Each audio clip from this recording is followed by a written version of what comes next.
कुछ दिन पहले एक फॉरेनर रिसर्च कंपनी ने इंडियन कोचिंग सेंटर्स के ऊपर एक रिसर्च किया और बकायदा एक आर्टिकल पब्लिश किया। इस आर्टिकल का टाइटल रखा गया अ सिक सोसाइटी दैट मैन्युफैक्चर फेल्योर्स, यानी एक ऐसी सोसाइटी जो कि गधों को जन्म देती है। कोचिंग सेंटर्स की बढ़ती हुई जनसंख्या, इनके द्वारा मनमानी फीस वसूलना और बड़े बड़े पोस्टर बैनर लगाकर झूठे वादे करना, मिसलीडिंग एडवर्टीजमेंट देना, ये कुछ कारण है जिनकी वजह से एक बार फिर हमारे गवर्नमेंट की नजर इन कोचिंग सेंटर्स पर पड़ी है। आज की ये वीडियो उन सभी लोगों के लिए खास है जिनके बच्चे कोचिंग पढ़ते हैं या जो बच्चे कोचिंग पढ़ते हैं या जो टीचर्स जो अपनी कोचिंग में आने के लिए बच्चों को प्रेरित करते हैं। इन सभी के लिए आज की ये हमारी खास वीडियो है। 16 जनवरी 2024 को बोर्ड ऑफ एजुकेशन द्वारा एक डायरेक्टरी रिलीज किया जाता है। इस डायरेक्टरी में सख्त कुछ रूल्स एंड रेगुलेशंस बताए हैं जो कि एक कोचिंग सेंटर्स को फॉलो करना बहुत ही ज्यादा जरूरी है। अगर आप एक बच्चे हो, एक स्टूडेंट हो सीबीएसई या यूपी बोर्ड या किसी भी बोर्ड के, और आप कोचिंग जाते हो तो ये डायरेक्टरी आपके लिए है। बोर्ड ऑफ एजुकेशन कुछ नियम लगाती है इन कोचिंग सेंटर्स के ऊपर ताकि कुछ हद तक इनकी मनमानी कम हो सके और वो बच्चे जो कि 5 घंटे स्कूल पढ़ने के बाद तुरंत घर आते हैं, हाथ मुंह धोकर तुरंत कोचिंग निकल जाते हैं और इनकी वजह से इनके ऊपर जो एक्स्ट्रा प्रेशर आ रहा है, इन सभी को देखते हुए गवर्नमेंट ने कुछ नियम लगाए हैं।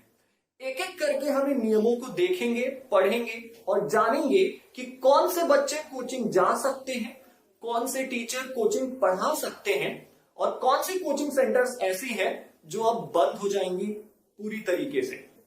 तो मेरे हाथ में इस डायरेक्टरी की एक कॉपी है। सबसे पहले बात करते हैं रजिस्ट्रेशन प्रोसेस की।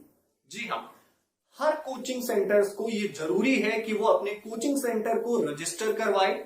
नजदीकी जो भी एजुकेशन से रिलेटेड ऑफिस हो वहां पर जाकर वो एक फाइल में कितने बच्चे आपकी कोचिंग में पढ़ेंगे, कितना एरिया है आपकी कोचिंग का, कितनी फीस रखोगे आप, कितने टीचर्स हैं, ये सभी मेंटेन करके आपको जमा करना होगा एप्लीकेशन, और अप्रूवल आने के बाद ही आप कोचिंग स्टार्ट कर सकते हो। एक कोचिंग सेंटर को एक वेबसाइट मेंटेन करनी होगी जिसमें सभी टीचर्स, उनके क्वालिफिकेशंस, कितने बच्चे हैं, कितनी फीस है और क्या करिकुलम आप फॉलो कर रहे हो, इन सभी का डेटा मेंटेन करना होगा। ये तो बात हो गई रजिस्ट्रेशन प्रोसेस की। अब बात करते हैं मार्केटिंग स्टैंडर्ड की। जी हाँ, इतने ज्यादा मिसलीडिंग एडवर्टीजमेंट्स, बैनर्स हमने देखे हैं एजुकेशन कोचिंग सेंटर्स के कि मैं आपको बता नहीं सकता हूं। कई तो यहां तक इतने भी क्लेम करते हैं कि 2 दिन में इंग्लिश स्पीकिंग सिखा देंगे, 10 दिन में पूरे क्लास 10th का सिलेबस खत्म कर देंगे और 20 दिन में पूरे क्लास 12th के सभी सब्जेक्ट्स फिनिश कर देंगे। इन सभी से बचने के लिए बोर्ड ऑफ एजुकेशन ने यह सख्त नियम लागू किया है कि किसी भी कोचिंग सेंटर को किसी भी तरीके का मिसलीडिंग एडवर्टीजमेंट नहीं कराना है। यानी वो कोचिंग सेंटर्स जो क्लेम करते थे कि आप हमारे यहां एडमिशन करवाइए और आपके बच्चे का 100% सक्सेस गारंटीड है, इन सभी के ऊपर लगाम लगी है। अब कोचिंग सेंटर्स वाले ऐसे कोई भी फॉल्स स्टेटमेंट नहीं दे सकते। इसके पहले आप अगर किसी कोचिंग सेंटर्स में एडमिशन कराने जाते होंगे तो आपको बड़े बड़े वादे किए जाते हैं, आपको अट्रैक्ट करने के लिए कहा जाता है कि अगर आपका बच्चा इस कोचिंग में पढ़ता है तो उसे सक्सेस गारंटीड मिलेगी या गारंटीड रैंक दिलवाने की बात कही जाती है। इन सभी तरीके के एडवर्टीजमेंट्स को गवर्नमेंट ने गलत बताया है और बच्चों को लुभाने के लिए और पेरेंट्स को लुभाने के लिए ये पैतरों का इस्तेमाल नहीं किया जाना चाहिए। मार्केटिंग स्टैंडर्ड के बाद बात करते हैं स्टूडेंट्स इनरोलमेंट की, यानी कौन से बच्चे कोचिंग पढ़ सकते हैं, कौन से बच्चे कोचिंग नहीं पढ़ सकते।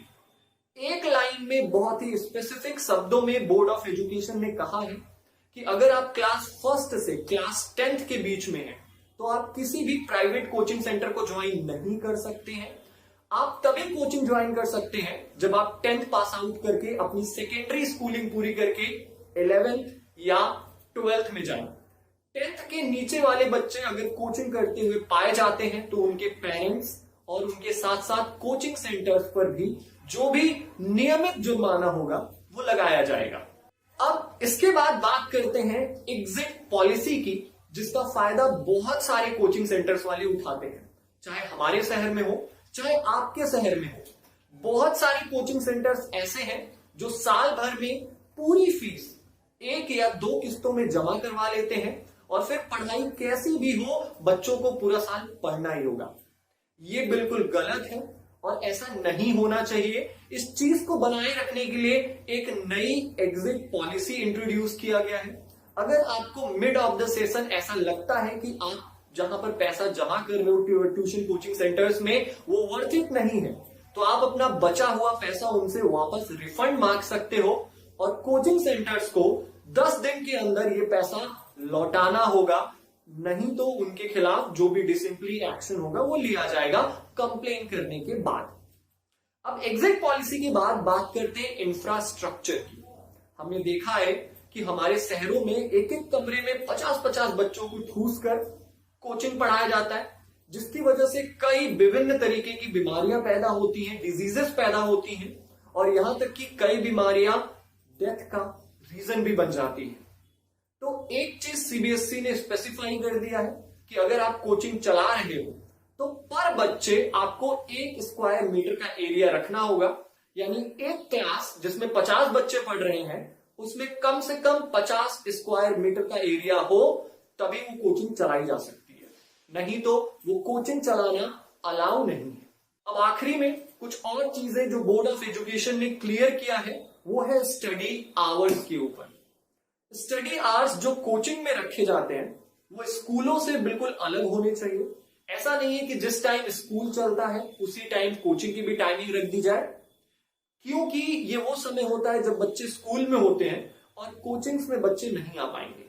या अगर स्कूल टाइम में कोचिंग चलाई जाती है तो हो सकता है बच्चे कोचिंग अटेंड करें और जो सबसे ज्यादा जरूरी है यानी स्कूल उसको अटेंड ना करें। तो टाइमिंग पर भी खास ध्यान रखा गया है। और इन सब के बाद बात आती है कि अगर कोई बच्चा या अगर कोई कोचिंग सेंटर इन नियमों को फॉलो करने से बचता है या नहीं करता है, जबरदस्ती करता है, तो उसके लिए किस हद तक पेनल्टी लग सकती है। पहली बात, इन नियमों को न फॉलो करने पर आपको 25,000 तक का जुर्माना, फिर दूसरी बार 1 लाख तक का जुर्माना और आखिरकार आपके कोचिंग सेंटर के लाइसेंस को भी रद्द किया जा सकता है। यहां तक कि वो पेरेंट्स जो बच्चों को कोचिंग भेजते हैं उनके ऊपर भी जुर्माना लगाया जा सकता है। तो ये कुछ जानकारी थी जो बोर्ड ऑफ एजुकेशन ने नए कोचिंग सेंटर पॉलिसी में हमें इंट्रोड्यूस करवाया है। कई जानकारी ऐसी थी जो आपके हित में थी, आपके क्लासमेट्स के हित में थी, आपके फ्रेंड्स के हित में थी। तो ज्यादा से ज्यादा इस वीडियो को शेयर करें और उन्हें भी बताएं कि क्या सही है और क्या गलत है।